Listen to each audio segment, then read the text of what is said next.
Hello, my name's Time Munch, and I want you to stop and think for a minute about the world as a whole. I want you to think about the plants, the animals, the crops, everything that you see from a day-to-day basis.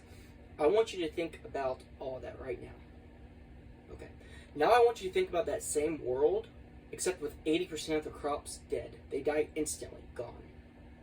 Think about all the animals, including yourself, that's your main food source. Imagine how that would be.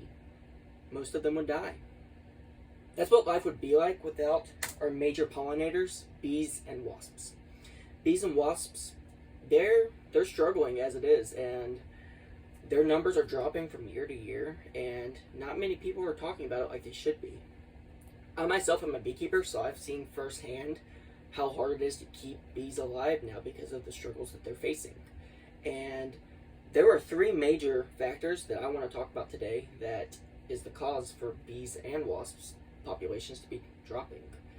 The first of which is not the biggest issue, but it's still a big problem. They're called wax moths. Wax moths are attracted by the scent of wax, so they go to both wasps and bees.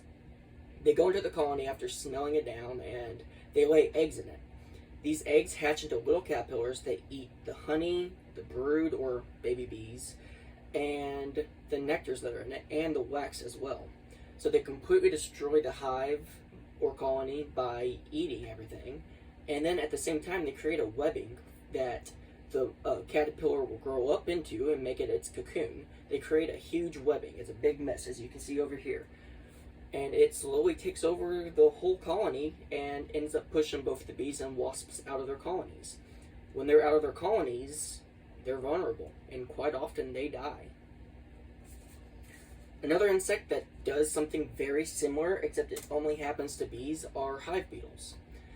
Hive beetles, well, they're not moths, so they don't create caterpillars, they create maggots when their eggs hatch.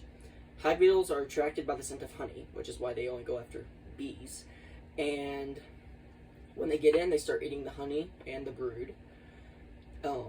And once their eggs hatch, it's maggots, and the bees will not stay for it at all. Bees will try to stay for the wax moths because it's not a nasty mess, but when the maggots are born with hive beetles, it's disgusting. It's gross, to say the least. It gets slimy. It's awful.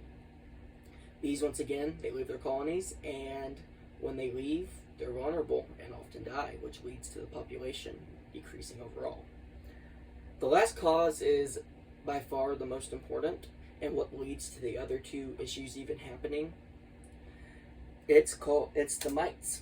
Mites affect both wasps and bees. The biggest issue are varroa mites, which only affect bees. Mites will wait by flowers, waiting for a bee to come, and once it comes, it'll get on its back, and the bee, not able to get it off because they're so stuck on them, they go to the colony again, not knowing what else to do. Once it's in the colony, the mite will actually come off of the bee, and it'll go by the cells, as you can see over here, and wait for an egg and the larva to hatch that's been laid in there. Once it's hatched, it will go inside the cell and wait for the bees to come and put a wax covering over the cell, because the bees put a wax covering to keep the baby bee or larva safe while it grows. Right when the wax covering is put on, the varroa mite knows that it's safe and can't be seen, so it immediately starts biting and sucking all the nutrients out of the baby bee or larva. It does this from the time that the wax covering is put on all the way until the bees are old enough to get out. During this time, the varroa mite also lays eggs inside the cell, which anywhere from 1 to 10 new varroa mites can be born every time. Now, this by itself isn't an issue, it's what happens from it that becomes the problem. When it happens over and over and over again, the bee ends up getting birth defects over time. The bee's wings, once it gets born sometimes, once it hatches out of the cell, its wings will be shriveled up and they can't fly or move as good as they usually could. Well, they can't fly at all and they can't move hardly at all. Bees, seeing that there's this bee that's not being productive, that's just eating its food or whatever, they kick them out of the hive.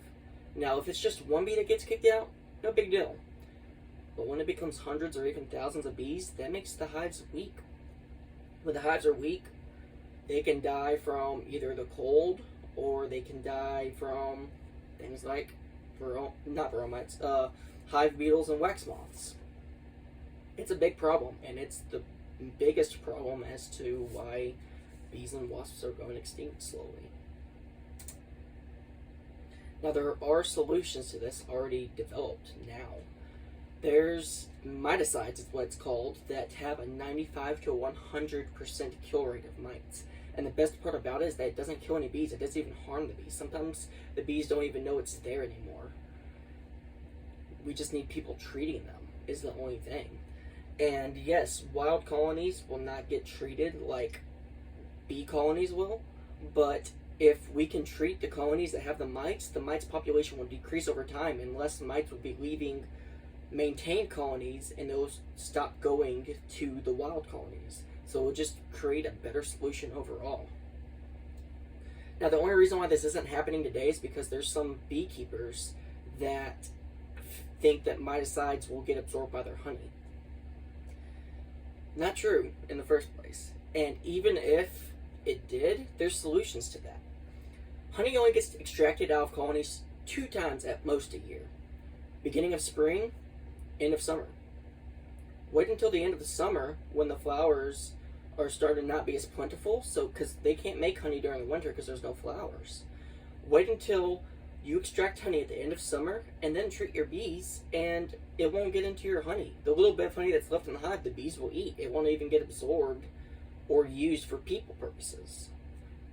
That's the way that you solve this issue. We just need everybody to get on board and help fix this, because we can help them.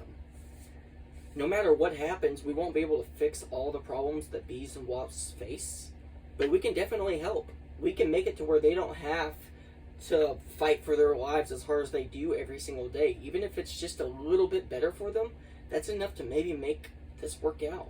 Because right now, it's an issue, and it's a down spiral issue that needs to be fixed now. So, I believe that next time you go outside and you see a bee or a wasp doing their job, don't be scared of them. Be thankful for them. Because without them jumping the obstacles that are in their way and working as hard as they do to create life as it is on this planet, there'd be nothing. Thank you.